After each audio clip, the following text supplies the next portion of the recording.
السلام علیکم ورحمۃ اللہ وبرکاتہ۔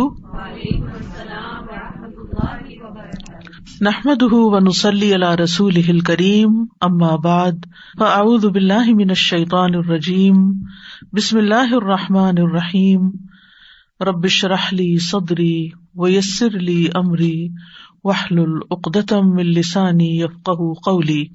وَإِذَا سَأَلَكَ عِبَادِي عَنِّي فَإِنِّي قَرِيبٌ أُجِيبُ دَعْوَةَ الدَّاعِ إِذَا دَعَانِ فَلْيَسْتَجِيبُوا لِي وَلْيُؤْمِنُوا بِي لَعَلَّهُمْ يَرْشُدُونَ۔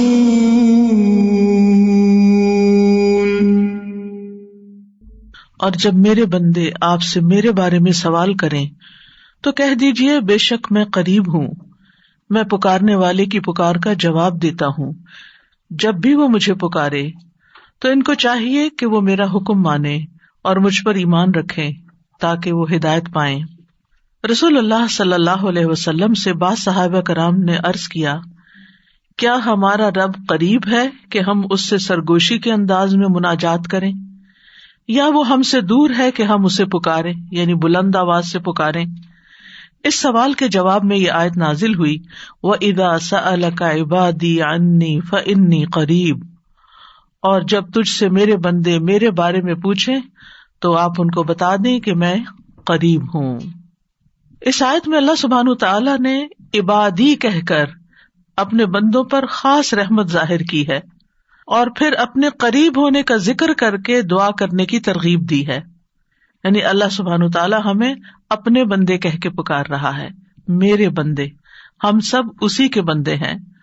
اور پھر یہ بھی بتا دیا کہ انی قریب، میں قریب ہوں، دور نہیں ہوں تم سے، تم جب چاہو مجھے پکار سکتے ہو۔ ابو موسیٰ اشعری کہتے ہیں کہ ایک سفر میں ہم رسول اللہ صلی اللہ علیہ وسلم کے ساتھ تھے۔ جب ہم کسی وادی میں اترتے تو لا الہ الا اللہ اور اللہ اکبر کہتے اور ہماری آوازیں بلند ہو جاتی، تو نبی صلی اللہ علیہ وسلم نے فرمایا، اے لوگو اپنی جانوں پر رحم کرو، کیونکہ تم کسی بہرے یا غائب کو نہیں پکار رہے، وہ تو تمہارے ساتھ ہی ہے، بے شک وہ سننے والا اور تم سے بہت قریب ہے، اس کا نام برکتوں والا ہے اور اس کی عظمت بہت ہی بڑی ہے۔ تو اللہ سبحانہ تعالیٰ قریب ہے، اس کو ہم چاہیں تو دل ہی دل میں پکاریں، سرگوشیوں کے انداز میں پکاریں یا اونچی آواز میں پکاریں، وہ ہر حال میں سنتا ہے، اور جب وہ سنتا ہے تو جواب بھی دیتا ہے اور ہماری دعائیں قبول بھی کرتا ہے۔ اس لیے ہمیں اس کو قریب محسوس کر کے اس سے دعائیں کرتے رہنا چاہیے۔ تو وہ دعا کی قبولیت کے اعتبار سے قریب ہے، دعا کو سننے کے لحاظ سے قریب ہے، اپنے علم کے اعتبار سے سب لوگوں کے قریب ہے، اور خاص طور پر عبادت کرنے والوں اور پکارنے والوں کے قریب ہے۔ یعنی اس کا قرب دو طرح کا ہے، ایک عام قرب ہے جو سب کے لیے ہے، اور ایک خاص قرب ہے جو اس کے خاص بندوں کے لیے ہے، اور وہ خاص بندے جو عبادت گزار ہیں، جو اس کا ذکر کرتے ہیں، جو اس کے شکر کرنے والے ہیں۔ تو اللہ سبحانہ تعالیٰ ان کی دعاؤں کو قبول کرتا ہے، ان کی مدد کرتا ہے اور انہیں نیک کاموں کی توفیق عطا کرتا ہے۔ یہاں پر آپ دیکھ رہے ہیں کہ فَإِنِّي قریب کہہ کے بندے اور رب کے درمیان کوئی فاصلہ نہیں رکھا گیا اس اعتبار سے کہ کوئی اور واسطہ ہو۔ یہاں اللہ سبحانہ تعالیٰ نے جواب کو قل یا فقل کہہ کے نہیں فرمایا، جیسا کہ دوسری آیات میں آتا ہے۔ جتنے بھی سوال صحابہ کرام نے رسول اللہ صلی اللہ علیہ وسلم سے کیے تو ان کے جواب میں اللہ تعالیٰ نے فرمایا قل، آپ انہیں بتا دیجئے، لیکن یہاں پر قل بھی نہیں آیا، ڈائریکٹ فإنی قریب، اذا سألک عبادی انی فإنی قریب، یعنی بیچ میں کوئی واسطہ نہیں لایا گیا۔ تو اس سے یہ پتہ چلتا ہے کہ ہمارے اور ہمارے رب کے بیچ میں کسی اور واسطے اور کسی اور وسیلے کی ضرورت نہیں۔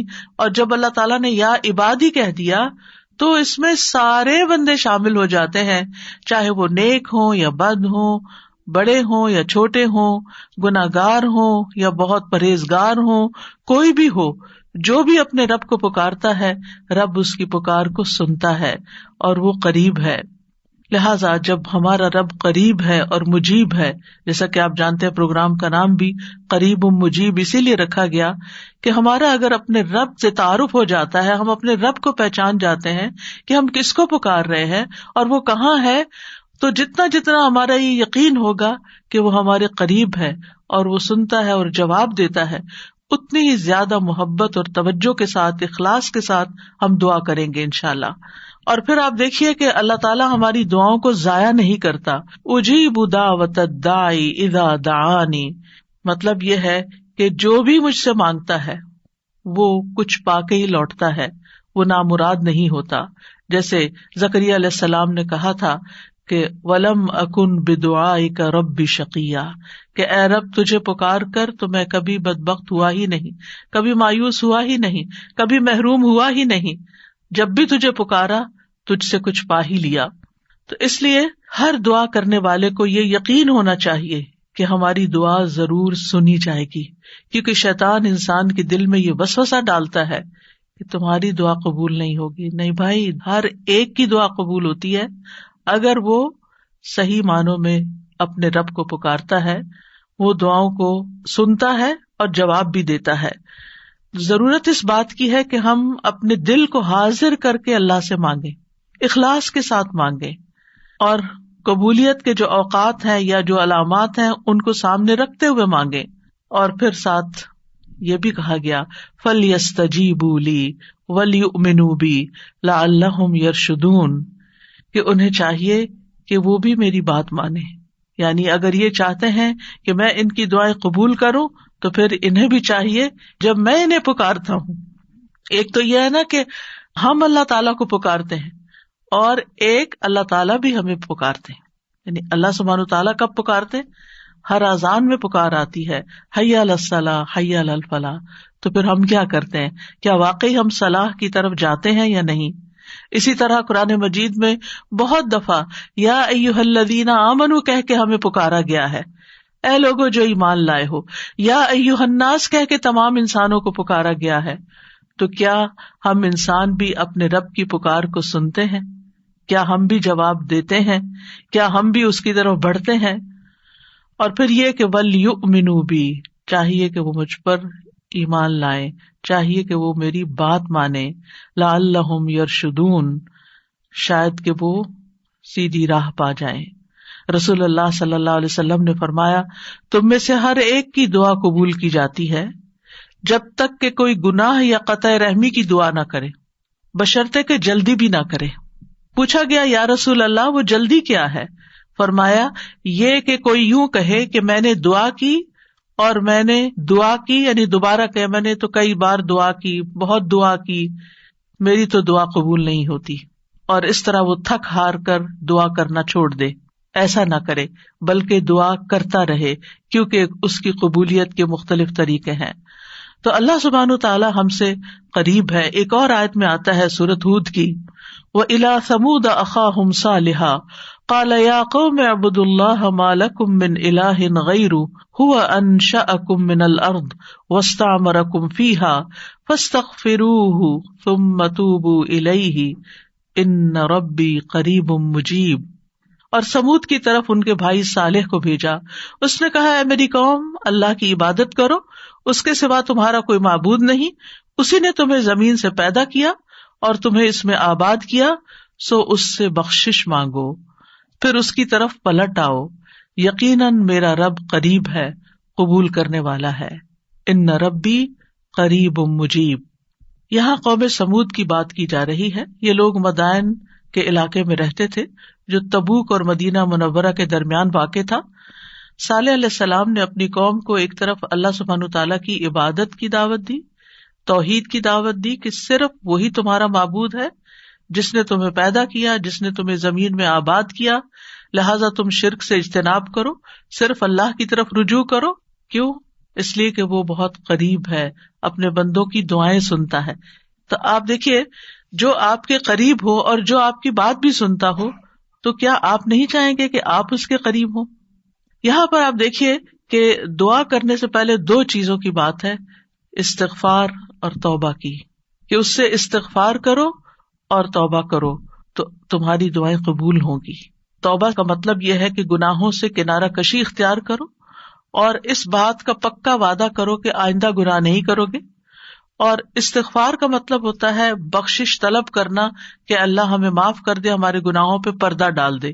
اور توبہ اور استغفار دونوں ہم معنی بھی ہیں۔ امام ابن قیم کہتے ہیں استغفار میں توبہ شامل ہے اور توبہ میں استغفار شامل ہے، اور جب ان کو الگ الگ بولا جاتا ہے تو پھر اس کا معنی الگ الگ بھی ہوتا ہے، اور اگر یہ دونوں اکٹھے آئیں یعنی ایک دوسرے کے ساتھ مل کر آئیں تو استغفار کا مطلب یہ ہوتا ہے کہ زندگی میں جو ہم کر چکے ہیں غلط کام، برائیاں، اللہ تعالیٰ ہمیں ان کے شر سے محفوظ رکھے، اور توبہ کا مطلب یہ ہے کہ ہم آئندہ گناہ میں پڑنے کے شر سے آپ کی مدد چاہتے ہیں، حفاظت چاہتے ہیں۔ اور توبہ اس پختہ ارادہ کو بھی کہتے ہیں کہ دوبارہ گناہ نہیں کریں گے، آئندہ یہ نہیں کریں گے۔ تو ان ربی قریب مجیب، میرا رب یقیناً قریب ہے، مجیب ہے، اور یہاں قریب قرب سے شفقت اور اکرام کے معنوں میں، یعنی رب بہت شفیق اور مہربان ہے، بہت کریم ہے، اور اس کا اپوزٹ ہوتا ہے بعید، دور، اور بہت کا لفظ سختی کے لیے بولا جاتا ہے کہ وہ جو شفیق نہ ہو، سخت ہو، کرخت ہو، اور پھر یہ کہ کچھ نہ دے، تو ایسا نہیں ہے ہمارا رب۔ ہمارا رب قریب ہے، مہربان ہے، اور اس کے ساتھ ساتھ یہ کہ وہ اپنے بندوں کا اکرام کرتا ہے اور انہیں سیدھے رستے پر چلاتا ہے، ان کی رہنمائی کرتا ہے، ان کی ضروریات پوری کرتا ہے، ان کی حفاظت کرتا ہے، ان کو مدد دیتا ہے، ان کی مشکلات دور کرتا ہے۔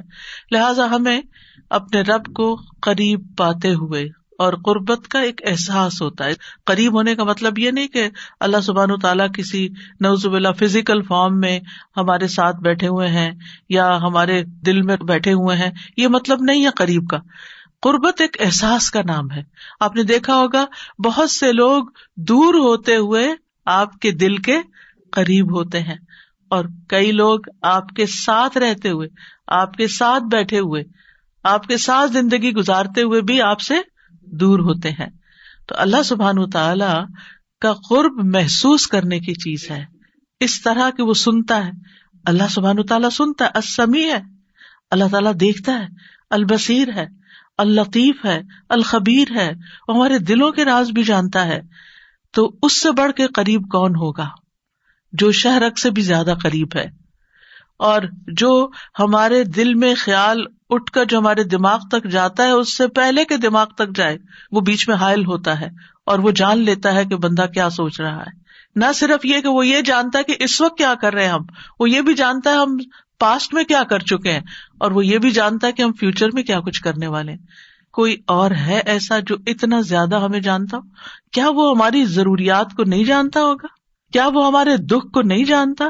کیا وہ ہماری پریشانیوں کو نہیں جانتا؟ کیا وہ ہماری زندگی کے مقاصد کو نہیں جانتا؟ کیا وہ ہماری کوششوں کو نہیں جانتا؟ کیا وہ ہماری عبادتوں کو نہیں جانتا؟ وہ خوب جانتا ہے، وہ سب کچھ جانتا ہے۔ تو جو جانتا ہے اس سے مانگے بنسبت اس کے کہ جو جانتا بھی نہیں ہے، اور ہم اس سے توقعات لگا کے بیٹھے رہے کہ یہ ہمارے لیے کچھ کریں گے۔ عام طور پر ہم جب کسی مشکل کا شکار ہوتے ہیں تو پھر بندوں کی طرف دیکھتے ہیں، نہیں، جو اپنے رب کو قریب پاتے ہیں وہ اپنے رب ہی کی طرف دیکھتے ہیں اور رب ہی کی طرف پلٹ پلٹ کر جاتے ہیں۔ اور تابا یتوبو کا مطلب پلٹ پلٹ کر جانا بھی ہے، کہ واپس پلٹتے ہیں کہ اللہ تعالیٰ اگر ہماری کسی بات سے آپ ناراض ہو گئے ہیں یا ہم سے خفا ہیں تو ہم تیری ہی طرف پلٹتے ہیں۔ اعوذ بک منک، تجھ سے ڈر کے پھر تیرے ہی پاس پناہ لیتے ہیں، اپنے گناہوں کے شر سے بچنے کے لیے، اپنی سیئات سے بچنے کے لیے۔ تو اس لیے تھرو آؤٹ جو ہمارا انشاءاللہ پروگرام ہوگا اس میں آپ یہ دو لفظ بس پکے کر لیں، وہ قریب ہے، وہ مجیب ہے، وہ بہت قریب ہے، اور وہ جواب بھی دیتا ہے، وہ دعائیں قبول بھی کرتا ہے۔ اس لیے اس رمضان میں خوب خوب دعائیں کرنی ہے، اور ویسے بھی آپ دیکھیں کہ دعا افضل ترین عبادت ہے۔ الدعاء مخ العبادہ، عبادت کا جوہر ہے، عبادت کی ٹاپ پر ہے۔ تو رمضان کا مہینہ عبادت کے لیے، لہٰذا اس عبادت میں دعاؤں کا ایک خاص حصہ ہونا چاہیے۔ دعا ہے کیا؟ دعا کا لفظ عربی زبان میں دال عین واو سے مل کر بنا ہے. دعا یدعو دعاء و دعوتن، یہ دو مصدر ہیں اس سے. اور دعا کا لفظی معنی ہوتا ہے کسی کو آواز اور کلام کے ساتھ مائل کرنا، پکارنا، یعنی آواز بھی دینا، اس سے بات بھی کرنا اور اس کو اپنی طرف متوجہ کرنا. ایک ہوتا کسی سے بات کرنا لیکن اس میں مقصد یہ نہیں ہوتا کہ میری طرف متوجہ ہو. مثلا میں آپ سے بات کر رہی ہوں اس وقت، تو مجھے آپ سے یہ ایکسپیکٹیشن نہیں کہ آپ میری طرف متوجہ ہو کہ میری کوئی مدد کریں. لیکن دعا میں جب انسان پکارتا ہے تو اس کا مطلب ہوتا ہے کہ دوسرا متوجہ ہو اور جس مقصد کے لیے اس کو پکارا جا رہا ہے وہ مقصد بھی پورا ہو جائے. عربی میں کہتے ہیں دعوت اللہ، میں نے اللہ کو پکارا، یعنی میں نے سوال کرتے ہوئے، اللہ تعالی کی طرف عاجزی کرتے ہوئے، جو خیر ہے اس کے پاس اس میں رغبت رکھی اور اس رغبت کو طلب کرنے کے لیے اس کو پکارا، یعنی اس رغبت کے ساتھ اس کو پکارا. قرآن مجید میں دعا کا لفظ مختلف معنوں میں استعمال ہوا ہے. نمبر 1، دعا بمعنی ندا، آواز دینے کے معنوں میں. دعا کا مطلب کیا؟ آواز دینا. جیسے سورۃ آل عمران میں آتا ہے فَقُلْ تَعَالَوْا نَدْعُ أَبْنَاءَنَا وَأَبْنَاءَكُمْ وَنِسَاءَنَا وَنِسَاءَكُمْ وَأَنفُسَنَا وَأَنفُسَكُمْ. تو آپ کہہ دیجئے کہ آؤ ہم اپنے اور تمہارے بیٹوں کو اور اپنی اور تمہاری عورتوں کو بلا لیں، پکار لیں، یعنی تم بھی ان کو بلا لو، ہم بھی بلا لیتے. تو بلانے کے معنوں میں استعمال ہوتا ہے. تو عربی زبان میں دعا اور ندا یہ دو لفظ مترادف بھی ہیں، ایک دوسرے سے ملتے جلتے ہیں، سینونیمز ہیں، ایک جگہ پر اکٹھے بھی استعمال ہوئے ہیں. الا دعاء و نداء، کہ پکار اور آواز کے سوا کچھ نہیں سنتا. پھر اسی طرح دعا بمعنی طلب کرنا، کسی چیز کی ڈیمانڈ کرنا. قرآن مجید میں آتا ہے وَلَا تَزِرُ وَازِرَةٌ وِزْرَ أُخْرَى وَإِن تَدْعُ مُثْقَلَةٌ إِلَىٰ حِمْلِهَا لَا يُحْمَلْ مِنْهُ شَيْءٌ وَلَوْ كَانَ ذَا قُرْبَىٰ. اور کوئی بھی بوجھ اٹھانے والا کسی دوسرے کے گناہوں کا بوجھ نہ اٹھائے گا. یہ کب کی بات ہے؟ قیامت کے دن. اور کوئی بوجھ سے لدا ہوا شخص اپنا بوجھ اٹھانے کے لیے کسی کو بلائے گا، اس کو پکارے گا، وَإِن تَدْعُ، تو وہ اس میں سے کچھ بھی نہیں اٹھا سکے گا، کوئی مدد نہیں کرے گا قیامت کے دن، اگرچہ وہ قریبی رشتہ دار ہی کیوں نہ ہو. تو کسی کو مدد کے لیے بلانا، آؤ میرا سامان اٹھاؤ، میرا بوجھ اٹھاؤ، اس کے لیے بھی لفظ دعا جس میں ایک طلب پائی جاتی ہے استعمال ہوتا ہے. اسی طرح دعا کا لفظ بمعنی قول، بات کے بھی استعمال ہوتا ہے. قرآن مجید میں آتا ہے فَمَا كَانَ دَعْوَاهُمْ إِذْ جَاءَهُمْ بَأْسُنَا إِلَّا أَن قَالُوا إِنَّا كُنَّا ظَالِمِينَ. جب ان کے پاس ہمارا عذاب آیا تو ان کا قول اس کے سوا کچھ نہ تھا کہ وہ کہنے لگے بے شک ہم ہی ظالم تھے.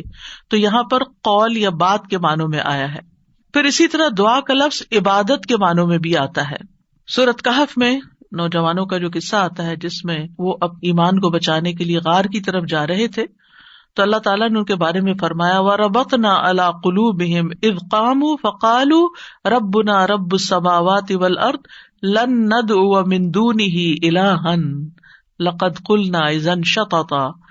اور ہم نے ان کے دلوں کو مضبوط کر دیا جب وہ اٹھ کھڑے ہوئے تو کہنے لگے ہمارا رب تو آسمانوں اور زمین کا رب ہے، ہم ہرگز اس کے سوا کسی الہ کو نہیں پکاریں گے، یعنی اس کی عبادت نہیں کریں گے، اور اگر ہم ایسا کریں تو یقیناً ہم نے ناانصافی کی بات کی. تو دعا بمعنی عبادت. پھر اسی طرح پانچواں معنی قرآن مجید میں دعا بمعنی فریاد کرنا، طلب کرنا، فریاد کرنا. اور اس میں وَإِن كُنتُمْ فِي رَيْبٍ مِّمَّا نَزَّلْنَا عَلَىٰ عَبْدِنَا فَأْتُوا بِسُورَةٍ مِّن مِّثْلِهِ وَادْعُوا شُهَدَاءَكُمْ.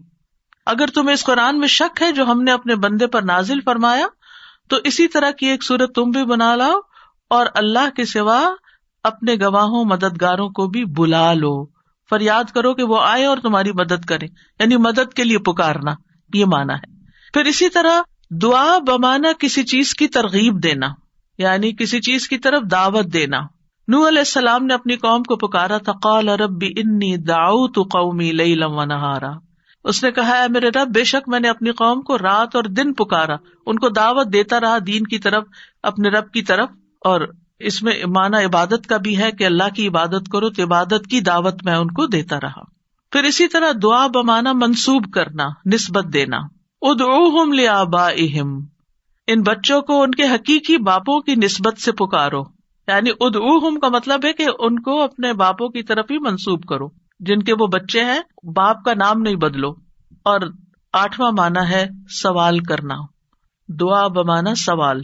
جیسے بنی اسرائیل نے موسیٰ علیہ السلام سے کہا قالوا ادع لنا ربک یبین لنا ما ہی، انہوں نے کہا تم اپنے رب سے ہمارے لیے دعا کرو. تو یہ جو دعا ہے یہ بمانا سوال ہے، یعنی مانگو کہ وہ ہمارے لیے بیان کر دے کہ وہ گائے کس طرح کی ہو. تو قرآن مجید میں یہ دعا کا لفظ مختلف معنوں میں استعمال ہوا ہے، لیکن دعا کا عمومی شرعی معنی کیا ہے؟ اللہ کی بارگاہ میں عاجزی کے ساتھ سوال کرنا اور اللہ کے پاس جو خیر ہے اس میں راغب ہونا، رغبت رکھنا. اللہ کی بارگاہ میں اللہ کے حضور عاجزی کے ساتھ سوال کرنا، چیخ چلا کے نہیں بلکہ بہت ہمبل طریقے سے. اور جو خیر اللہ کے پاس ہے اس میں رغبت رکھنا، اس کا شوق رکھنا. طیبی کہتے ہیں اس سے مراد ہے اللہ کی بارگاہ میں انتہا درجے کی عاجزی، انکساری اور محتاجگی ظاہر کرنا. جیسے موسیٰ علیہ السلام نے دعا کیا کی تھی، رب انی لما انزلت الی من خیر فقیر. اپنے فقر، اپنی محتاجی، اپنی ضرورت کا اظہار کیا تھا. انی لما انزلت الی من خیر فقیر. امام ابن قیم کہتے ہیں اس سے مراد ہے ایسی چیز کو طلب کرنا جو دعا کرنے والے کو فائدہ دے، یعنی فائدے کی چیز حاصل کرنے کے لیے سوال کرنا، اور ایسی چیز کو دور کرنے کے لیے طلب رکھنا جو اس کو نقصان دیتی ہو. تو پھر دو طرح سے دعا کرتا ہے انسان، کچھ فائدے کی چیزیں مانگتا ہے اور کچھ نقصان والی چیزوں کو دور کرنے کے لیے اللہ سے درخواست کرتا ہے. ہماری شریعت میں دعا کی 2 بڑی اقسام ہیں، ایک ہے دعائے عبادت اور ایک ہے دعائے مسئلہ. دعائے عبادت کیا ہے؟ اس سے مراد ہے کہ انسان اللہ سے ثواب کی امید رکھتے ہوئے، اس کے عذاب سے ڈرتے ہوئے اس کی عبادت کرے. اس میں سوال نہیں ہے. تو عربی میں دعا بمانا عبادت بھی استعمال ہوتا ہے. آتا ہے نا، وقال ربکم ادعونی استجب لکم ان الذین یستکبرون عن عبادتی سیدخلون جہنم داخرین. اس میں دعا کے دونوں معنی آ گئے. اور تمہارے رب نے فرمایا کہ مجھ سے دعا کرو میں تمہاری دعا قبول کروں گا، یہ تو سوال ہو گیا. اور دوسرا، بے شک وہ لوگ جو میری عبادت سے تکبر کرتے ہیں عنقریب و ذلیل و خوار ہو کر جہنم میں داخل ہوں گے. تو یہاں عبادت کا معنی بھی آ گیا عبادت کے لفظ کے ساتھ، یعنی دعا ایک طرح سے عبادت ہے. تو دعائے عبادت کیا ہے کہ انسان اللہ سے ثواب کی امید رکھتے ہوئے، اس کے عذاب سے ڈرتے ہوئے اللہ کی عبادت کرے. جیسے نماز پڑھے، روزہ رکھے، قرآن کی قرأت کرے، تسبیح کرے، صدقہ کرے، اللہ کی طرف لوگوں کو دعوت دے، تعلیم کا کام کرے. تو انسان ان میں سے جو بھی عبادت کا کام کرے گا وہ دراصل اللہ کی طرف راغب ہوگا، کیونکہ دعا میں رغبت پائی جاتی ہے. اور جو شخص مثلا نماز پڑھتا ہے تو گویا وہ زبان حال سے دعا کر رہا ہوتا ہے، اللہ سے بخشش مانگ رہا ہوتا ہے کہ اللہ تعالیٰ ہمارے اوپر رحم کیجیے، ہم نے جو گناہ کیے ہیں آپ ان کو معاف کر دیجیے. کیونکہ نماز بذات خود کیا کرتی ہے؟ بلاؤں کو ٹالتی ہے، گناہوں کو معاف کرنے کا ذریعہ ہے. ٹھیک ہے. اچھا، صدقہ کیا کرتا ہے؟ گناہوں کی آگ بجھاتا ہے. ٹھیک ہے نا. تو یہ جو گناہوں کی آگ کا بجھنا ہے، یہ ہم بول کے بھی کہہ سکتے اللہ ہمیں جہنم کے عذاب سے بچا، تو وہ ہماری زبان بول رہی ہوتی. لیکن جب ہم صدقہ دے رہے ہوتے ہیں تو گویا ہمارا عمل جو ہے وہ اسی چیز کا تقاضا کر رہا ہے کہ ہم اپنے اوپر سے گناہوں کا بوجھ اتارنا چاہتے ہیں. تو ایک دعا سوال کے انداز میں ہوتی ہے اور ایک دعا حال کے ساتھ بیان ہو رہی ہوتی ہے، عمل کے ساتھ ہو رہی ہوتی ہے. اور دوسری جو دعائے مسئلہ ہے جس میں مانگنے کی دعا ہوتی ہے، تو وہ یہ ہے کہ انسان دنیا اور آخرت کی کوئی بھی بھلائی طلب کرنے اور دنیا اور آخرت کے نقصان کو دور کرنے کا سوال اللہ سے ہی کرے. دنیا اور آخرت کی کوئی بھی بھلائی مانگنا اور دنیا اور آخرت کے کسی بھی نقصان سے بچنا، یہ بس اللہ ہی سے کرے اس کا سوال. یہ دعائے مسئلہ ہے، یعنی سوال کرنے والی، یعنی وہ دعا جس میں ہم سوال کرتے ہیں. کن چیزوں کا سوال کرتے ہیں؟ دنیا اور آخرت دونوں. آخرت نہیں بھولنی. ربنا آتنا فی الدنیا حسنۃ وفی الآخرۃ حسنۃ وقنا عذاب النار.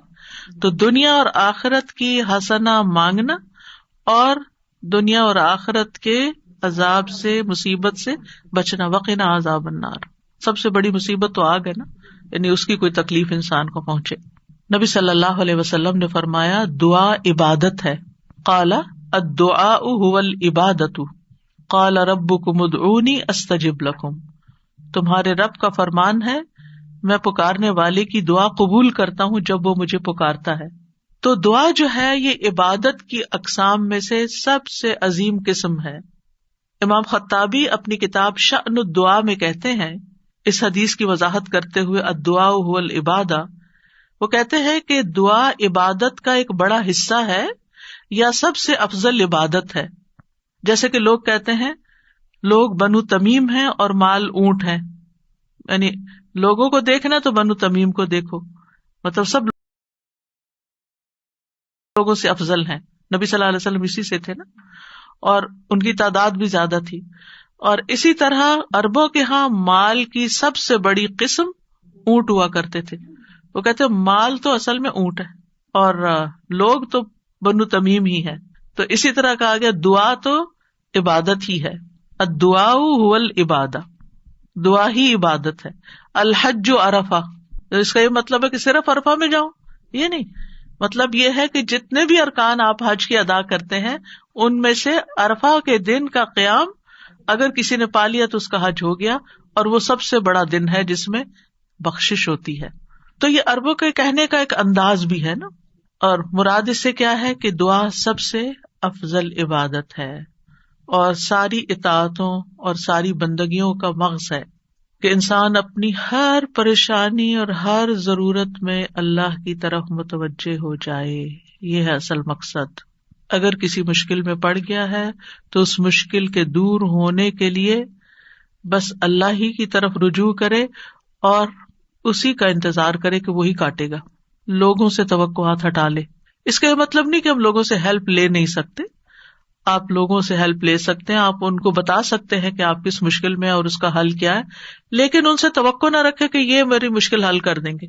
مثلاً آپ کو کوئی پرابلم ہوئی ہے، آپ کسی سے مشورہ کرنا چاہتے ہیں، آپ کسی سے کاؤنسلنگ لینا چاہتے ہیں، آپ ضرور لیں، لیکن یہ توقع نہ رکھیں کہ یہ آپ کا مسئلہ حل کر دے گا یا بس یہی آپ کے لیے سب کچھ ہو گیا.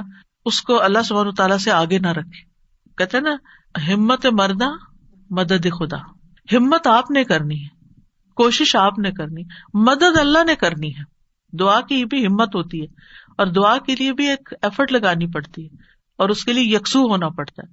خصوصاً آپ دیکھیں کہ جب کسی بڑی پریشانی کے نتیجے میں انسان کے ہوش اڑ جاتے ہیں، اوسان خطا ہو جاتے ہیں، اس کو کچھ سمجھ نہیں آتی، تو ایسی صورت میں انسان اپنے خیالات کو مجتمع کر کے، فوکس کر کے، پوری توجہ کے ساتھ اللہ کی طرف جب متوجہ ہوتا ہے تو یہ ہے اصل میں دعا کی روح.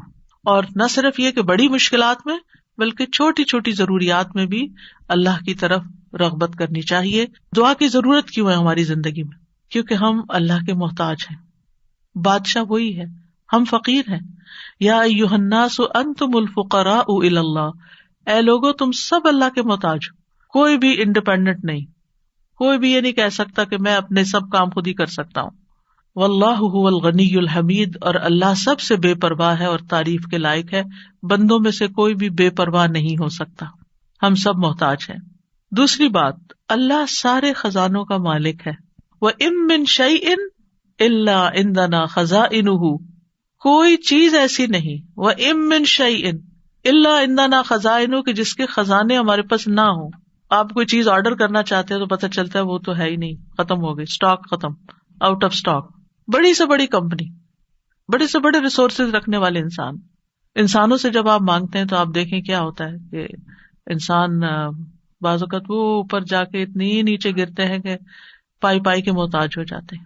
ایسی مثالیں آپ نے بھی دیکھی ہوں گی، سنی بھی ہوں گی کہ کہاں ان کے پاس بہت کچھ تھا اور کہاں وہ زیرو پہ آ گئے. اللہ تعالیٰ ایسا نہیں ہے. ہمیشہ سے ہے اس کے پاس اور ہمیشہ رہے گا. ساری مخلوق اگر کسی میدان میں جمع ہو کر سب کچھ مانگے تو بھی اللہ تعالیٰ کے خزانوں میں اتنی کمی نہیں آتی جتنی ایک سوئی کو سمندر میں ڈبو کے نکالا جائے تو پانی جو سوئی کے ساتھ لگتا ہے اتنی بھی کمی نہیں ہوتی. وہ جتنا چاہے خرچ کرتا رہے, جتنا چاہے وہ بندوں کو دیتا رہے, پھر بھی اس کے ہاتھ بھرے رہتے ہیں, ان میں کوئی کمی نہیں ہوتی. ایک اور آیت میں آتا ہے سورۃ المنافقون میں, وَلِلَّهِ خَزَائِنُ السَّمَاوَاتِ وَالْأَرْضِ, آسمانوں اور زمین کے خزانے اللہ کے پاس ہیں. پھر کیا کرنا چاہیے؟ اس کے پاس جانا چاہیے جس کے پاس کوئی خزانہ نہیں ہے, اس کے پاس جو سارے خزانوں کا مالک. مشکل یہ ہے کہ ہمارے مانگنے میں کمی ہوتی ہے, دیر ہوتی ہے. وہ سب کچھ دے سکتا ہے, سب کچھ ہے اس کے پاس, یو نیم اٹ. آپ گھر جا کے بیٹھے غور کریں نماز کے بعد, کسی اور خاموشی تنہائی کے وقت, مجھے کیا چاہیے, مجھے کیا مسئلہ ہے, مجھے کیا پرابلم ہے, میری کیا پریشانی ہے, کیا اللہ کے پاس اس کا حل ہے؟ یقیناً ہے, وہ کر سکتا ہے, بالکل کر سکتا ہے. پھر مجھے کیا کرنا چاہیے؟ اسی سے مانگنا چاہیے, اس سے گڑ گڑا کے مانگنا چاہیے, اس سے اپنی محتاجی اور اپنی بیچارگی کا اظہار کر کے مانگنا چاہیے. امن یجیب المضطر اذا دعاہ ویکشف السوء, اللہ تعالیٰ آپ سے پوچھتے ہیں کون ہے جو بے قرار کی, مضطر, بے قرار, بے چین انسان کی بات سنتا, اس کو جواب دیتا. امن یجیب المضطر اذا دعاہ, جب بھی وہ اس کو پکارتا ہے, ویکشف السوء, اور وہ تکلیف کو دور بھی کرتا ہے. ایسا نہیں کہ وہ صرف سن رہا ہے, اس نے وہ تکلیف دور بھی کر دینی ہے. اور آپ کہیں گے بس اتنی سی بات تھی, میں اس کو اتنا پہاڑ بنائے ہوئی تھی, اپنی زندگی کا بہت بڑا مسئلہ بنائے ہوئی تھی, اور اللہ تعالیٰ کے لیے بس اتنی سی بات تھی. میرے مانگنے میں کمی تھی, اس کے پاس نہیں کمی. ہماری دعا میں کمی ہے, ہمارے اخلاص میں کمی ہے, اس کے دینے میں کمی نہیں ہے. اس طرح پکارا کریں نا کہ اللہ تعالیٰ آپ تو دے کر کسی کمی کا شکار نہیں ہوتے, لیکن میری کمی پوری ہو جائے گی. پھر آپ دیکھیں ہر بھلائی دینے اور ہر تکلیف دور کرنے پہ قادر ہے. سورۃ الانعام میں آتا ہے وَإِن يَمْسَسْكَ اللَّهُ بِضُرٍّ فَلَا كَاشِفَ لَهُ إِلَّا هُوَ وَإِن يَمْسَسْكَ بِخَيْرٍ فَهُوَ عَلَى كُلِّ شَيْءٍ قَدِيرٌ. اگر اللہ تجھے کوئی تکلیف پہنچائے تو اس کے سوا کوئی دور کرنے والا نہیں, اور اگر وہ تجھے کوئی بھلائی پہنچائے تو وہ ہر چیز پر پوری طرح قادر ہے. وہ سب کچھ کر سکتا ہے, وہ قادر ہے. نہ آپ کی کوئی خیر اور بھلائی کو لے جا سکتا ہے, کیونکہ عام طور پہ ہم وہم کا شکار رہتے ہیں کہ اگر میری اس نعمت کا کسی کو پتہ چل گیا تو پھر کیا ہوگا, شاید وہ نظر ہی لگ جائے اور نعمت چھین ہی جائے. ہر وقت اس وہم کا شکار رہنا دراصل اپنے آپ کو ٹارچر کرنا ہے. نہیں, وَإِن يَمْسَسْكَ بِخَيْرٍ, اگر اللہ نے آپ کو کوئی خیر دی ہے, فَهُوَ عَلَى كُلِّ شَيْءٍ قَدِيرٌ, وہ ہر چیز پہ قادر ہے, وہ آئندہ بھی دیے رکھے گا. اس نے اس لیے تھوڑی دی ہے کہ بس ایک بندہ کوئی دیکھے اس چیز کو اور بس وہ واپس لے لے, وہ ایسا نہیں کرتا. ایک روایت میں آتا ہے کہ ایک شخص نے رسول اللہ صلی اللہ علیہ وسلم سے پوچھا, اے اللہ کے رسول, آپ کن چیزوں کی دعوت دیتے ہیں, یعنی آپ کی دعوت کیا ہے, آپ کیا بتاتے ہیں لوگوں کو, آپ کیا سکھاتے ہیں؟ آپ نے فرمایا, میں اس اللہ کی طرف دعوت دیتا ہوں جو اکیلا ہے, وہ اللہ کہ جب تم پر کوئی مصیبت آتی ہے اور تم اسے پکارتے ہو تو وہ تم سے تمہاری مصیبت دور کر دیتا ہے. یہ ہے اللہ کا تعارف. جب آپ کے بچے آپ سے پوچھیں اللہ کون ہے تو آپ کیا بتاتے ہیں؟ یہ بڑے بڑے لفظ بولتے ہیں نا. یہ دیکھیں یہاں پر کیا بولا گیا, اتنے سمپل. آپ بچے کو کہہ سکتے ہیں اللہ وہ ہے جو تمہیں کھانا دیتا ہے, اللہ وہ ہے جو تمہیں فلاں چیز دیتا ہے, تمہیں ماما بابا دیے ہیں, جو بچے کی ضرورت ہوتی ہے ایج کے حساب سے آپ اس اعتبار سے بچے کو اللہ کا تعارف کرا سکتے ہیں, ان چیزوں کے ساتھ جو نظر آتی ہیں اور جو اس کی پسند کی ہیں کہ وہ ہے اللہ. پھر آپ نے فرمایا کون ہے اللہ کہ جب تم کسی بیابان اور جنگل میں راستہ بھول جاؤ اور تم اس سے دعا کرو تو وہ تمہیں واپس پہنچا دیتا ہے. اور صرف جنگل بیابان نہیں, اب تو خیر GPS وغیرہ کی سہولت موجود ہے, اس کے باوجود بھول جاتے ہیں نا, اس کے باوجود غلط ٹرن لے لیتے ہیں, کبھی پہلے اور کبھی بعد میں. GPS فریز ہو جاتے ہیں, نیٹ چلا جاتا ہے, روڈ میپ ختم ہو جاتا ہے, کئی مسائل ہیں.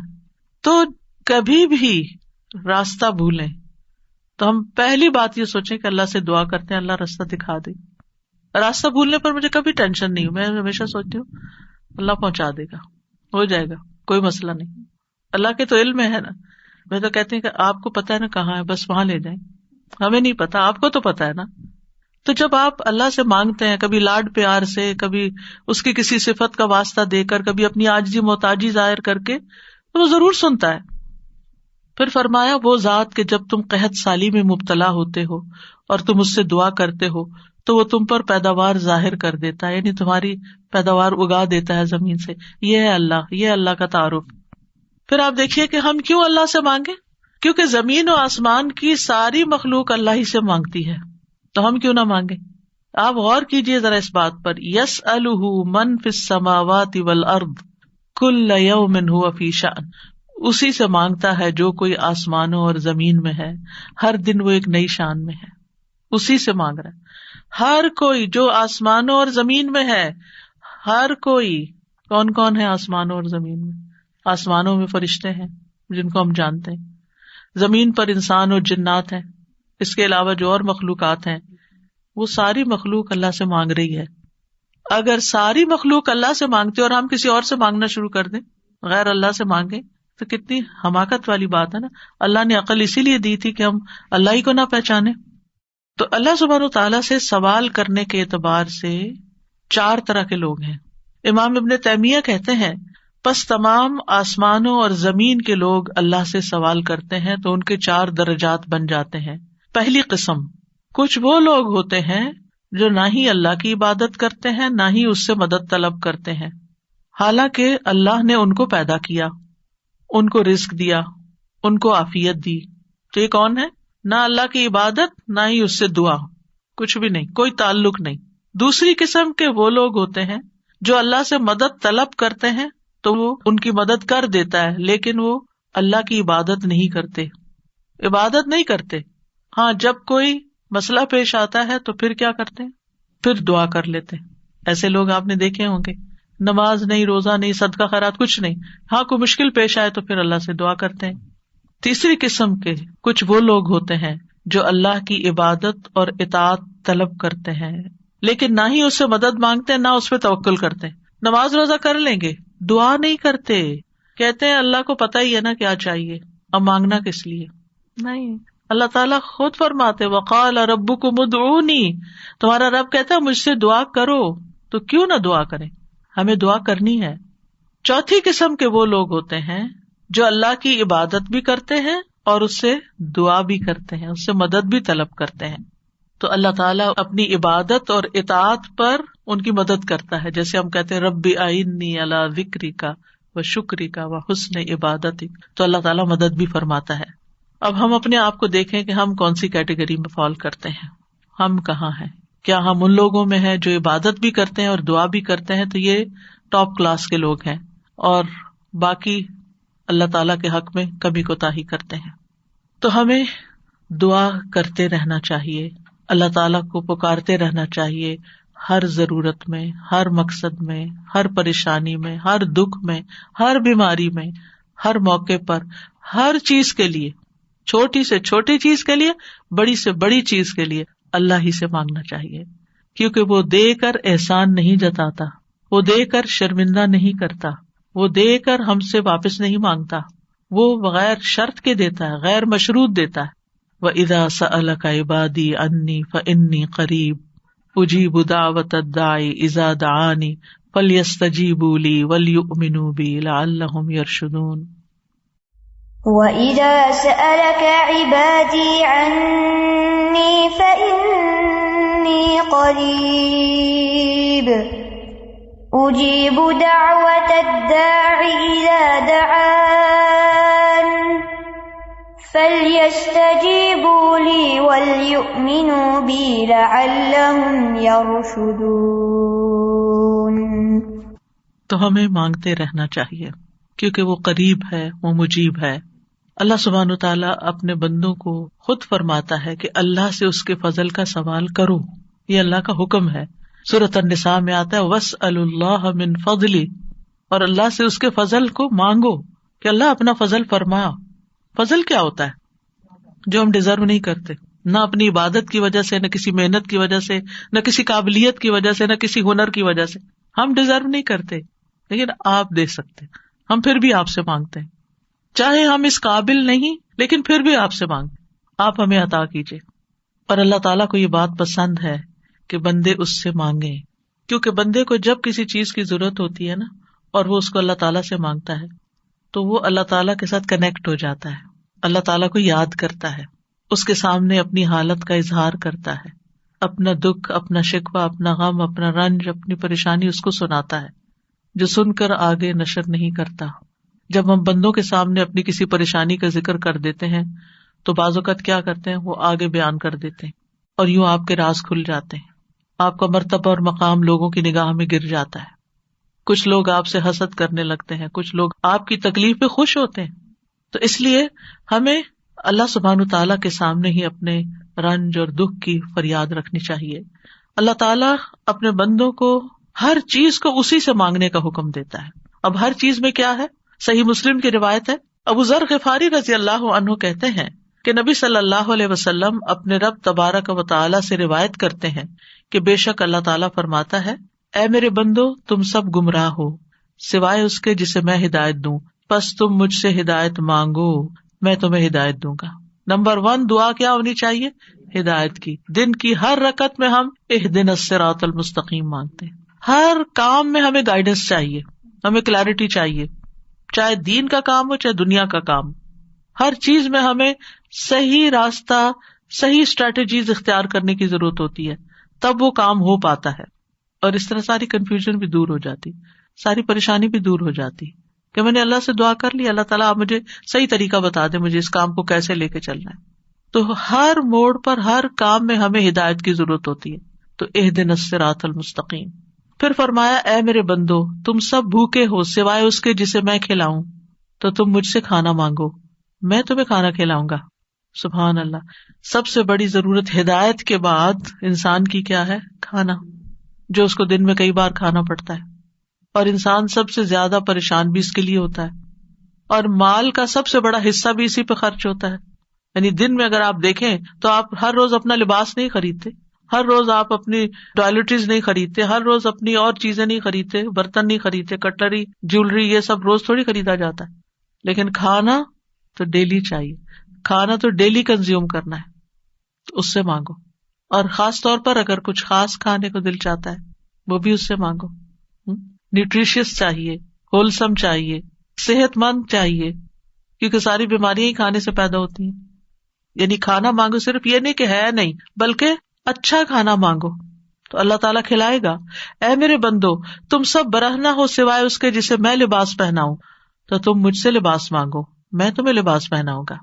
بعض اوقات انسان کو کوئی خاص چیز پہننے کو دل چاہتا ہے، مانگے اللہ سے، اللہ دے گا. اے میرے بندو تم سب دن رات گناہ کرتے ہو اور میں سارے گناہوں کو بخش دیتا ہوں، تم مجھ سے بخشش مانگو میں تمہیں بخش دوں گا. کیوں اپنے اوپر بوجھ لیے پھرتے ہو؟ کتنے گناہ کر لیے، بہت لیٹ کر دیا، پتہ نہیں اب میری معافی ہوگی یا نہیں، اب میں کیا کروں؟ وہ معاف کر دے گا، مانگ کر تو دیکھو. اے میرے بندو اگر تمہارے اولین و آخرین اور جن و انس ایک صاف چٹیل میدان میں کھڑے ہو کر مجھ سے مانگنے لگے اور میں ہر ایک کو جو مجھ سے مانگ رہا ہے وہ سب کچھ دے دوں جو وہ مانگ رہا ہے، تو میرے خزانوں میں کوئی کمی نہیں ہوگی مگر جتنی سمندر میں سوئی ڈال کر نکالنے سے کمی آتی، کچھ کمی نہیں. مانگو، اس کا تو کچھ نہیں بگڑتا، اس کا تو کچھ کم نہیں ہوتا. نبی صلی اللہ علیہ وسلم نے بھی اللہ سے مانگنے کا حکم دیا ہے. عبداللہ بن عباس کہتے ہیں ایک دن وہ رسول اللہ صلی اللہ علیہ وسلم کے پیچھے سوار تھے تو رسول اللہ صلی اللہ علیہ وسلم نے ان سے فرمایا، اے لڑکے میں تجھے چند کلمات سکھا رہا ہوں، احفظ اللہ یحفظ کا، تم اللہ کے احکام کی حفاظت کرو اللہ تمہاری حفاظت کرے گا.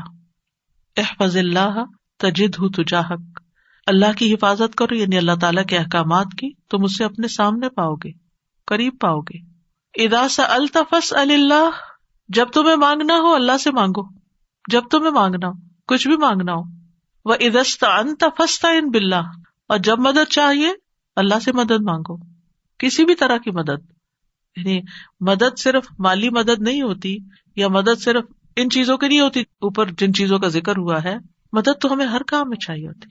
ہم کون سی لائن اختیار کریں، کون سا پیشہ اختیار کریں، کون سی جاب لیں، کون سی نہ لیں، کیا کریں کیا نہ کریں، فلان جگہ جانا ہے جائیں یا نہ جائیں، ہر معاملے میں. اور یہ جو ہمیں استخارہ سکھا دیا گیا تو یہ بھی تو یہی ہے. اور اس استخارے میں بھی آپ دیکھیے، اذا سألک عبادی انی فانی قریب اجیب دعوت الداعی اذا دعانی، تو اس میں بھی آپ دیکھیں بیچ میں واسطہ نہیں رہا نا. تو ہم کسی سے نہیں کہہ سکتے آپ میرا استخارہ کریں، آپ اپنے لیے خود ہی خیر مانگے. آپ صلی اللہ علیہ وسلم نے عبداللہ بن عباس سے کہا، جان رکھو اگر ساری دنیا مل کر بھی تمہیں نفع پہنچانا چاہے تو تمہیں نفع نہیں پہنچا سکتی سوائے اس کے جو اللہ نے تمہارے لیے لکھ دیا، اور اگر وہ سارے مل کر تمہیں کوئی نقصان دینا چاہیں نقصان نہیں دے سکتے سوائے اس کے جو اللہ نے تمہارے لیے لکھ دیا۔ کتنا بڑا توکل سکھاتی ہے یہ بات، کتنی فکریں پریشانیاں دل سے اور دماغ سے بالکل آف لوڈ ہو جاتی، کچھ نہیں ہوتا، کوئی کچھ نہیں بگاڑ سکتا۔ ہم ڈرتے رہتے ہیں نا، کبھی فیوچر سے ڈرتے ہیں، کبھی لوگوں سے ڈرتے ہیں، کبھی کسی بیماری سے ڈرتے ہیں، کبھی بھوک فقر و فاقہ سے ڈرتے ہیں، کبھی اپنے اولاد کے بارے میں ڈر رہے ہوتے ہیں، فکر کر رہے ہوتے ہیں ان کا کیا بنے گا، ان کے ایمان کا کیا ہوگا، ان کے کھانے پینے کا کیا ہوگا، ان کے رہنے کا کیا، یہی فکریں تو ہیں ہماری جن میں ہم ڈوبے رہتے ہیں۔ اللہ نے ہمیں صرف ان فکروں کے لیے تھوڑی بھیجا ہے، ہمیں تو اللہ نے اپنی عبادت کے لیے بھیجا تھا، اللہ نے ہمیں بڑے کام کرنے کے لیے بھیجا، ہم نے اپنے آپ کو چھوٹی چھوٹی چیزوں میں الجھا کر بیمار کر لیا اور انہی کے اندر ہی گھومتے رہے اور انہی کی فکر کرتے رہے اور انہی کے بوجھ تلے دبے رہے، جبکہ ہمیں تو کنتم خیر امۃ اخرجت للناس، تم بہترین امت ہو، تمہیں تو انسانیت کے لیے پیدا کیا گیا تھا، تمہیں تو اوروں کے لیے پیدا کیا گیا تھا کہ تم خود بھی ہدایت پر اور انہیں بھی اللہ کی طرف بلاؤ، اور تم صرف اپنی ہی ذات میں کھو گئے اور صرف اپنے ہی غم لے کر بیٹھ گئے اور صرف اپنی ہی پریشانیوں میں دن رات رہے۔ ان سب چیزوں کو تو اللہ کے حوالے کرنے کی ضرورت ہے، وہ ٹیک کیئر کرے گا۔ ان تنصروا اللہ ینصرکم، اگر تم اللہ کی مدد کرو گے اللہ تمہاری مدد کرے گا، اور وہ ضرور کرے گا۔ تم اوروں کی فکر کرو، اللہ تمہاری کرے گا۔ تو اس لیے ہمارے کرنے کا کام کیا؟ احفظ اللہ یحفظک، حفاظت چاہیے، تم اللہ تعالیٰ کے احکامات کی حفاظت کرو، جو تمہیں کہا جا رہا ہے وہ پابندی سے کرو، باقی کام اللہ کا ہے۔ اور پھر احفظ اللہ تجدہ تجاہک، جب تم اللہ کے بن جاؤ گے نا تو پھر اللہ کو بہت قریب پاؤ گے۔ پھر آپ دیکھیے کہ اللہ کے نزدیک دعا سے زیادہ کوئی چیز معزز نہیں۔ دعا انسان کو عزت دیتی ہے، جب انسان بندوں کے آگے ہاتھ پھیلاتا ہے تو ذلیل ہوتا ہے، اور جب اللہ سے مانگتا ہے دو ہاتھ اٹھا کے، بندوں کے سامنے تو ہم ایک ہاتھ پھیلاتے ہیں اور اللہ کے سامنے دو ہاتھ پھیلاتے ہیں، اور جب انسان اللہ سے مانگتا ہے تو اللہ اس بندے سے محبت کرتا ہے اور اس بندے کو دیتا ہے، نوازتا ہے اور عزت دیتا ہے، اپنی جناب سے دیتا ہے۔ اور جب بندوں سے مانگتے ہیں تو وہ کبھی دیتے ہیں کبھی نہیں دیتے، اور کبھی دے کے اذیت بھی دیتے ہیں، اور پھر احسان جتاتے ہیں، دکھ دیتے ہیں، ذلیل کرتے ہیں، بعض اوقات آپ کی انا کو مجروح کر دیتے ہیں، آپ کی عزت کو مجروح کر دیتے ہیں، آپ کو بعض اوقات بدنام کر دیتے ہیں۔ تو اللہ کے نزدیک دعا سے زیادہ کوئی چیز معزز نہیں۔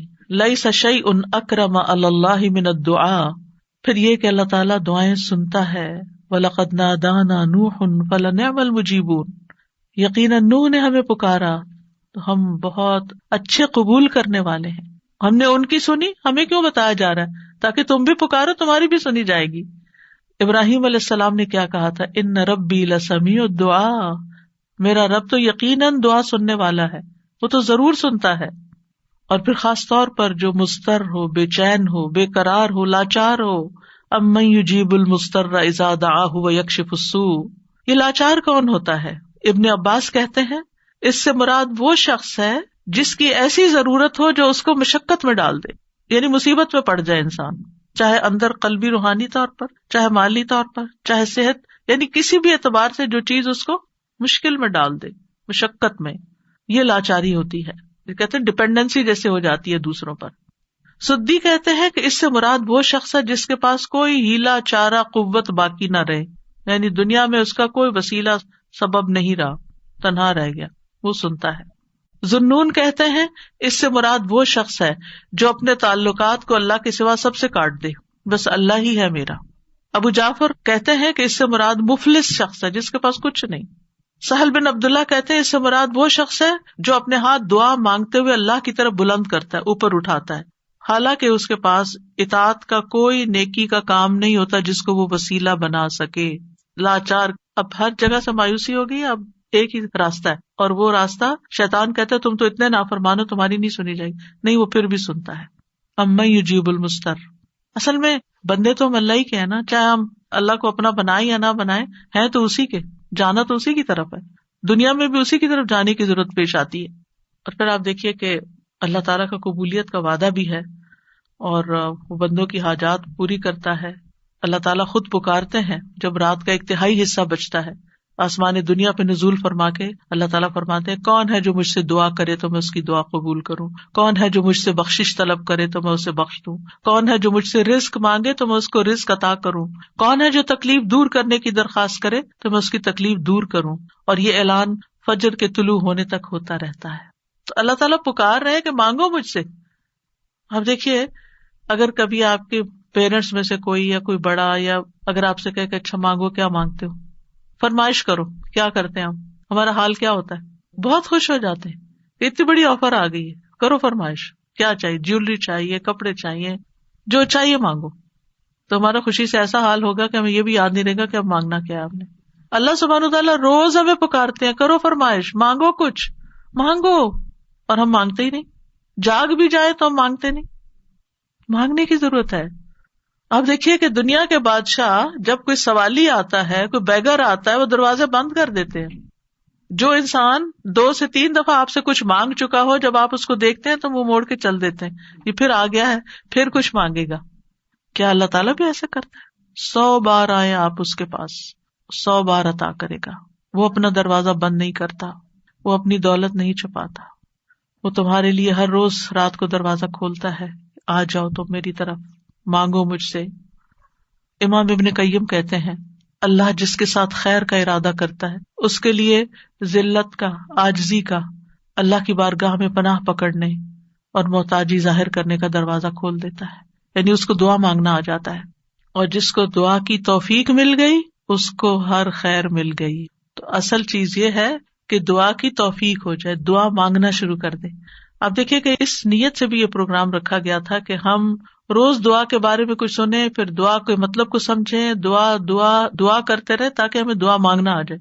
یعنی اس کا ہول سول گول ہے اس پروگرام کا، وہ یہ کہ ہمیں دعائیں مانگنا آ جائے، ہم دعاؤں کے شوقین ہو جائیں، دعا مانگنے سے محبت کرنے لگے، دعاؤں کے اوپر یقین کرنے لگے کہ اللہ تعالیٰ سنتا اور ضرور سنے گا، اور ہمارے سارے بوجھ اتر جائیں اور ہم سارے اپنے معاملات اپنے رب کے سپرد کر دیں، اور ہم دنیا میں بھی ایک اچھی زندگی بسر کریں اور آخرت میں بھی. امام ابن تیمیہ کہتے ہیں جب اللہ کسی بندے کے ساتھ خیر کا ارادہ کرتا ہے تو اس کے دل میں دعا مانگنے اور اس سے مدد طلب کرنے کا الہام کر دیتا ہے کہ اللہ سے مانگو، اس کے دل میں ڈال دیتا ہے، اور اللہ اس کے مدد طلب کرنے اور اس کے دعا مانگنے کو اس کے لیے خیر کا ذریعہ بنا دیتے ہیں جس کے لیے اس نے مدد طلب کی ہوتی ہے، یعنی اس کا رستہ نکل آتا ہے. تو دعا مانگنے کے فائدے کیا ہیں؟ دعا ہر حال میں انسان کو فائدہ دیتی ہے. نمبر 1، دعا مانگ رہے ہوتے تو آپ عبادت کر رہے ہوتے ہیں، یہ اجر الگ لکھا جاتا ہے.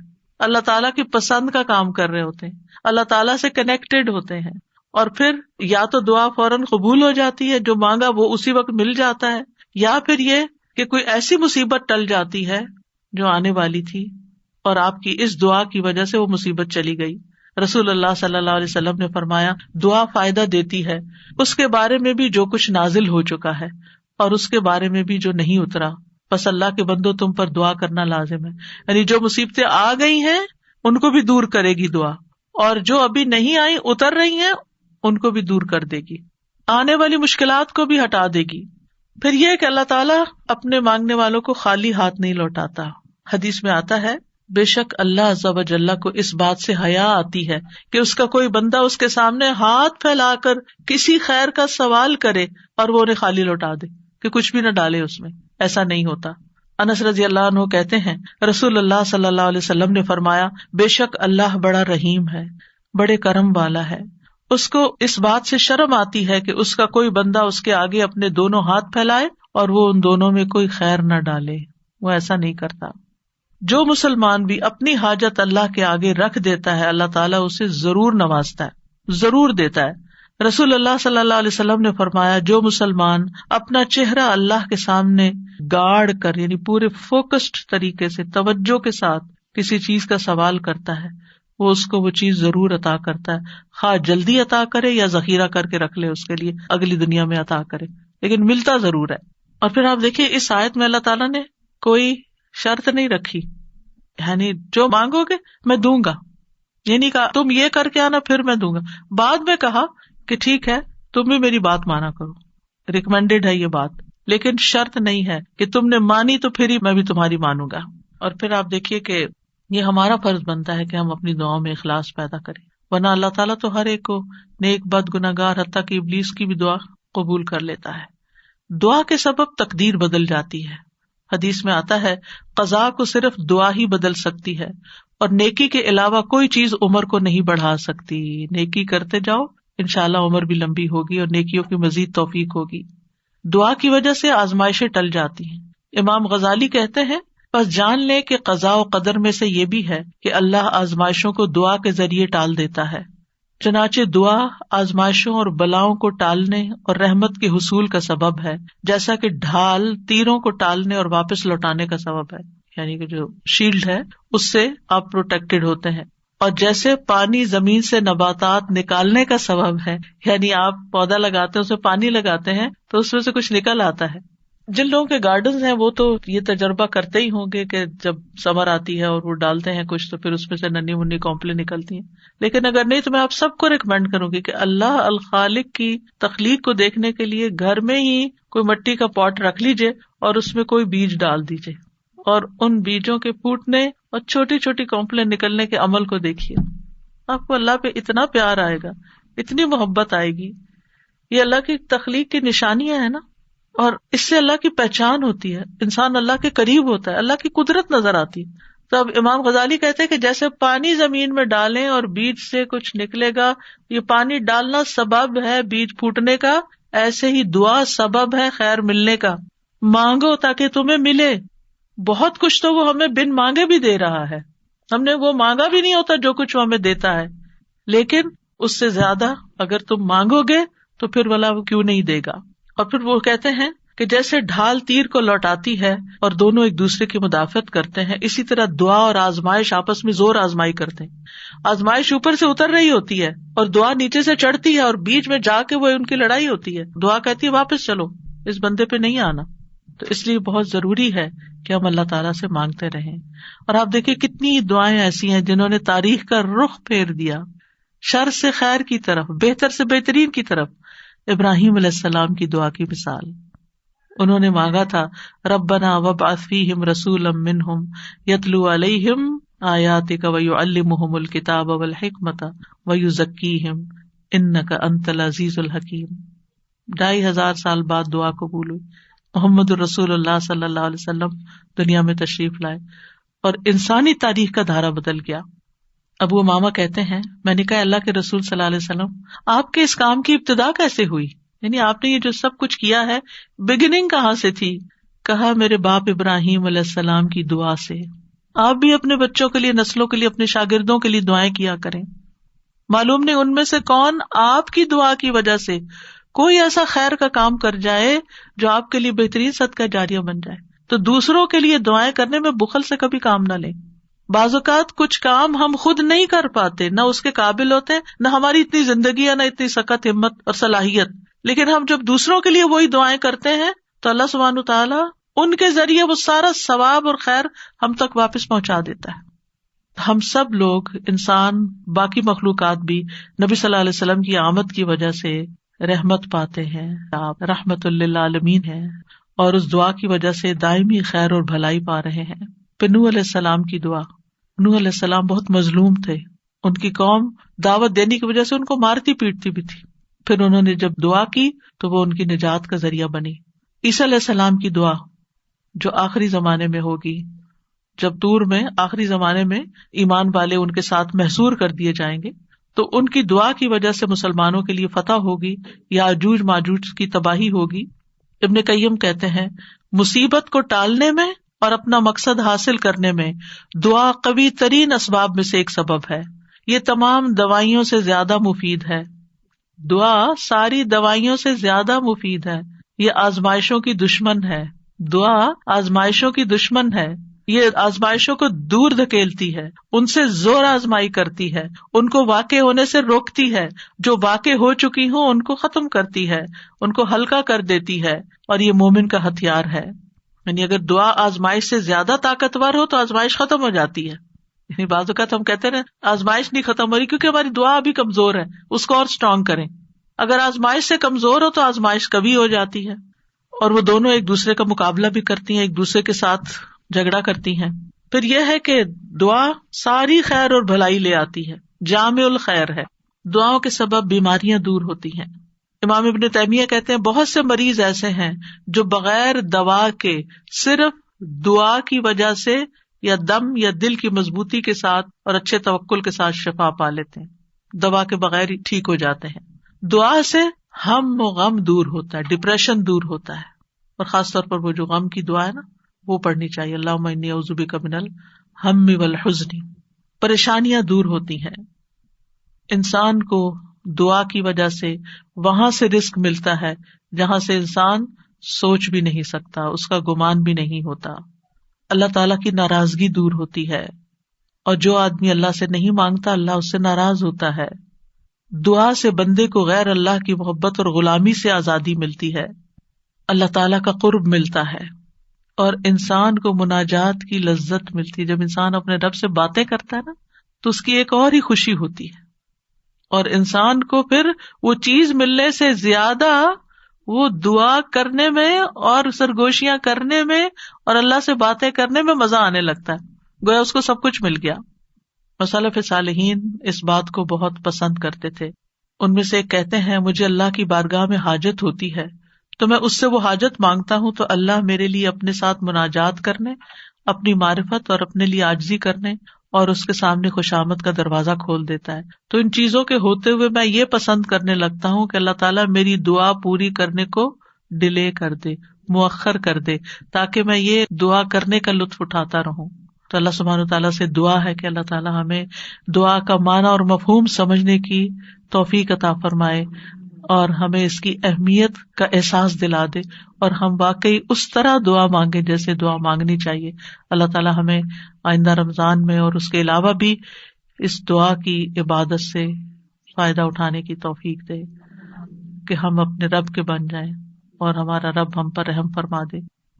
السلام علیکم. اتنا خوبصورت لیکچر. میں سوچ رہی تھی کہ جیسے آپ نے کہا نا قریب اور مجیب, تو جب آپ نے کہا نا قریب تو میں سوچتی کہ ارسپیکٹو آف کہ ہماری دعا قبول ہو یا نہ ہو, جو ایک سینس آف کلوزنس اللہ سبحانہ تعالیٰ کے ساتھ فیل ہوتی ہے, دیٹ از ریئلی گریٹ. بالکل.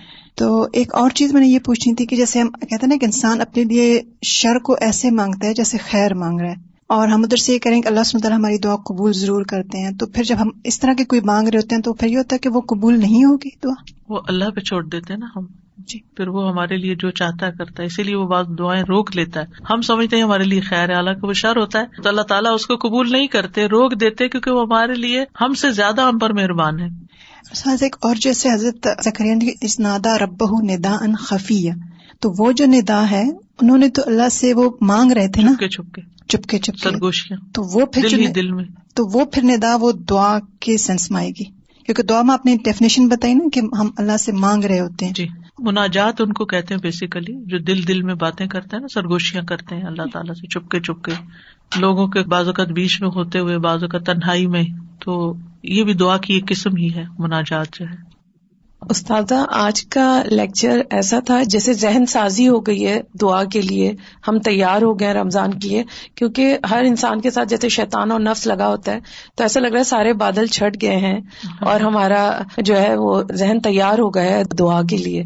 تو جو ڈاؤٹس ہوتے ہیں یا جو وسوسے ہوتے ہیں وہ سارے ہٹ گئے, اور میرے خیال میں ساری امت کو جو بھی سن رہا ہے اس کو بہت فائدہ ہوگا جس سے کہ پورے رمضان جو ہم دعا مانگیں گے اس میں اب ہمارے خدشات نہیں ہوں گے.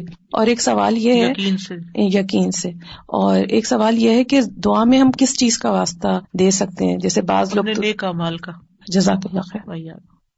آج جو یہ بات آپ نے شیئر کی نا کہ وہ اپنی دولت نہیں چھپاتا, یہ اتنا اچھا لگا کیونکہ ہر شخص اپنی دولت چھپا کے رکھتا ہے اور دوسرے کو شیئر نہیں کرنا چاہتا, نہ اس کے اکاؤنٹس, نہ اس کی کچھ چیز. لیکن اللہ تعالیٰ کی ہر چیز ہمارے سامنے کھلی ہے, لیکن ہماری دیکھے کنجوسی کے ہمارے ہاتھ بھی جو ہے وہ نہیں آگے بڑھتے پھیلانے کے لیے, اور ہم اس طرح مانگتے بھی نہیں, اور نہ ہم اللہ تعالیٰ کی وسعت کو پہچانتے ہیں. تو جزاکم اللہ خیر, آج جو آپ نے جس طرح بیان کیا اس سے اللہ تعالیٰ کی وسعت, اللہ کی بڑائی, اور اتنی بڑائی اور عظمت کے باوجود ہم اللہ تعالیٰ کو کتنے قریب پا سکتے ہیں اپنے. جزاک اللہ خیر.